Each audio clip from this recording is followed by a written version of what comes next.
नमस्कार। क्या आपको भी प्रोस्टेट कैंसर डायग्नोस हुआ है और आपको रोबोटिक सर्जरी एडवाइस की गई है और आप कंफ्यूज हैं कि सर्जरी कैसे होगी, इसका कैसा प्रोसेस होता है? तो आइए अगले 1 मिनट में हम जानते हैं कि प्रोस्टेट कैंसर की सर्जरी कैसे की जाती है और इसके क्या क्या स्टेप्स होते हैं।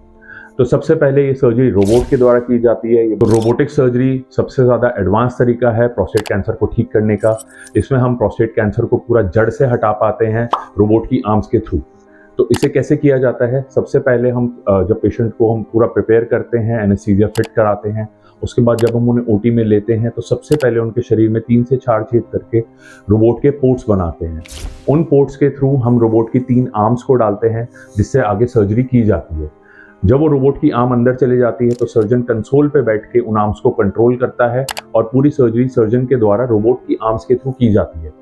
जब वो सर्जरी कंप्लीट हो जाती है तो रोबोट के स्पेसिमेन को एक छोटे से इंसिजन से शरीर से बाहर निकाल लिया जाता है और पेशेंट के अंदर एक कैथेटर डाल दिया जाता है, फोलिस कैथेटर, जो लगभग 2 हफ्ते तक पेशेंट के अंदर रहता है।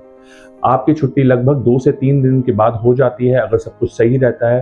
अगले 2 हफ्ते में आपकी रिकवरी ऑलमोस्ट कंप्लीट हो जाती है और आप 1 महीने के बाद बिल्कुल एक नॉर्मल पेशेंट की तरह महसूस करने लग जाते हैं।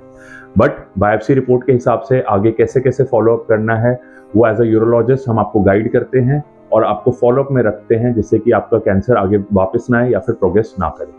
तो अगर आपको कोई भी और भी डाउट है प्रोस्टेट सर्जरी या रोबोटिक सर्जरी के बारे में तो आप मुझसे संपर्क कर सकते हैं।